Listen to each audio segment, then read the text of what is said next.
Racing was at Doomben on Saturday, and what a great track it is. Very pace related. If the speed was on, the midfield horses could win. If there's no speed on, the leaders were winning. So just played very, very fair for a wet track, that's for sure. The first race was won by Gully Kamar. Oh, Macbet, it had a pretty good day.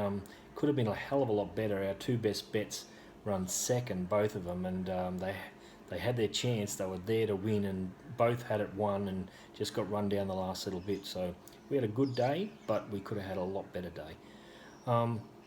In the first race, we tipped the winner, Gully Command. We thought it had a nice chance. It was a poor race though, and I don't think this race is a race to follow anything out of. They went along fairly quickly in front, and Gully Command was able to kick on, but there was no chasers. Blackjack Bella, we said in the audio that Karen McAvoy aboard for the first time might make a blue in letting this horse face the breeze a bit too early, and that's what happened. He got flushed out around the 600 metre mark, had to go forward, and the horse has just got one little sprint, and he actually made a little bit of ground on Gully Command the last little bit, so that just doesn't make for me to follow anything out of this race. Thought American Diva just ran on fair, it got back in the field, but again, it was a race that I don't want to follow anything out of. Next race was won by Pardo. We were keen on it in the audio. We thought it was going to get into the right position, and everything fell into its hands. The sectionals were poor, the last bit, and it had to do what it did. They're pretty lucky selling this to Hong Kong. The horse has done a good job, but this was put on on a platter for it. I don't want to follow anything out of this race as well. I thought Skate to Paris, the blinkers on fired it up a little bit too much, and it just didn't relax. It pinged, but it got tired the last little bit, and Pardo was able to get over the top of it. Wu Dang Blade is just an average type of 2-year-old, and it was able to go through a speed and battle on not too bad. Same with Dream Kisses, had the perfect run behind it, just plugged away, but they're midweek type of horses, I think. Cabin Fever ran on, but it had to. Magnifier ran on, but it just won a Caloundra Maiden, I think it was previous. So this form's just not going to come out of this type of race going forward into the carnival. Race 3, won by the Virginian, another race that I don't want to follow anything out of. Virginian, if it makes improvement, which it really needs to, but it should, may be able to race okay in better races, but again, I want to take a stand against it, because horses like Quell Liaison and Sir Stratham made good ground on it late, and Quell Liaison wouldn't get near group horses, so I want to take a stand against a lot of these horses. Highly geared, sat 3 wide. We were going to have a massive result on it. Just got caught in the wrong position, loomed up and just died the last little bit. What else? Hidden Pearl was there, it just plugged away. Prompt Return, we thought it had a really nice chance, but perfect spot, did nothing. They're saying the wet track, but I beg to differ. Misery, just outclassed. Colonel just plugged away, not too bad. As I said, Quell Liaison made ground, but that just makes me think that the race is no good. Fourth race, we were happy to bet here, and we did. We bet strongly on All Over Bossa Nova and Secret Mo. We had the money spent at the 200. Perfect ride by Luke Rolls. He dashed at the right time. The little mare, he just skipped over the wet, but the winner, Tactical Advantage, was very strong at the last little bit. The sectionals were good. Everything played in the hands of All Over Bossa Nova, and it got run down. So all pluses to Tactical Advantage, and one to follow. Ringo's a Rockstar made ground. The sectionals were good, going well. Secret Mo was wide, just got caught off the track. Tiratalani, we had it 14 to 1 or 15 to 1, I think it was. Yeah, $15. I don't know how they backed it at $5. Had the perfect run, went backwards. Inspired Estelle, we had something on. It ran on into third. It just knocked up the last little bit.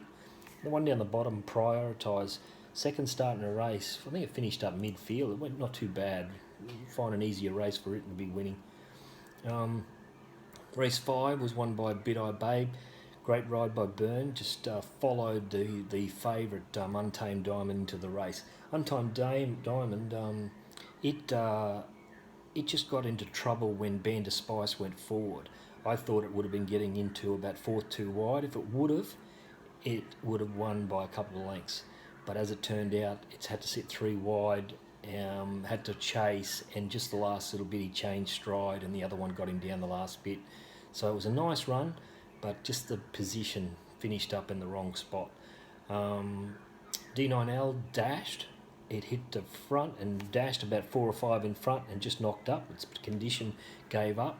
Sold for Songsprit, the best horse in the race for sure, but will get back, made ground, always does. Elegant Composure had the perfect run, got him in a little bit of trouble down the straight. It ran on, it did what it can go.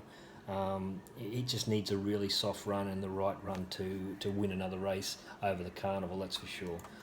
Race 6 was won by Canedna.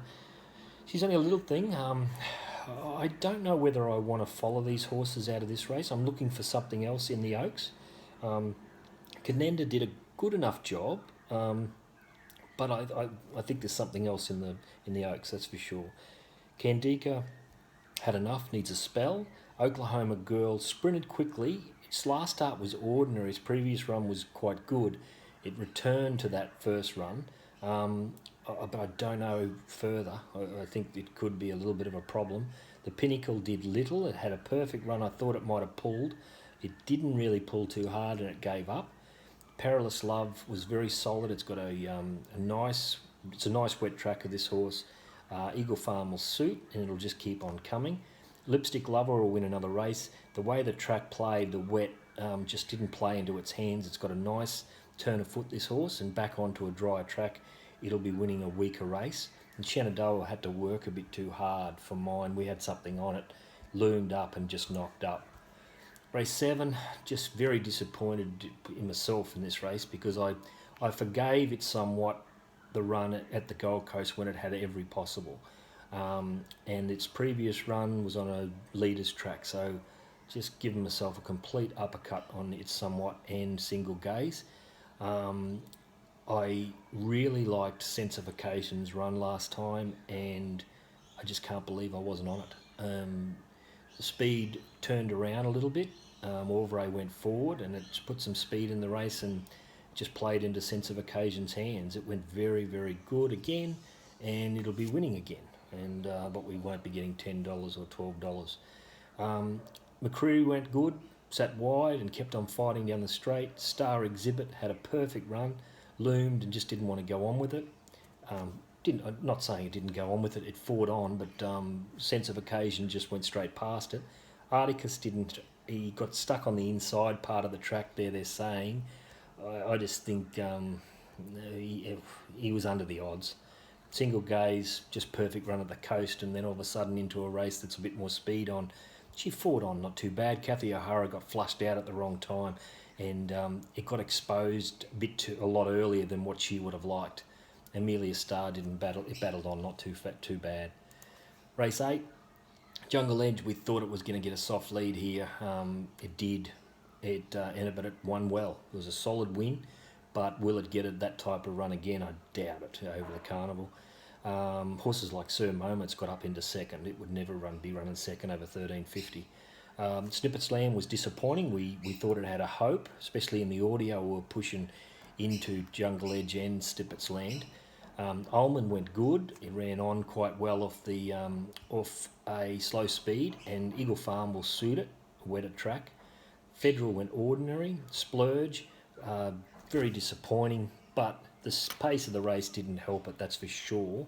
It really needs a wet track though. High Midnight knocked up, and just loomed and knocked up. We had something on it as well at the big odds.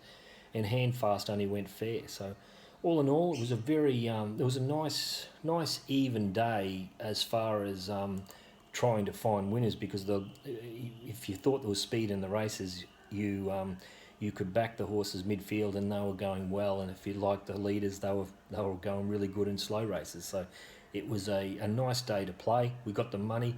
Going forward, Tactical Advantage is definitely one to follow. I really like the way that it hit the line over the top of a horse that's going well in All Over Bossa Nova.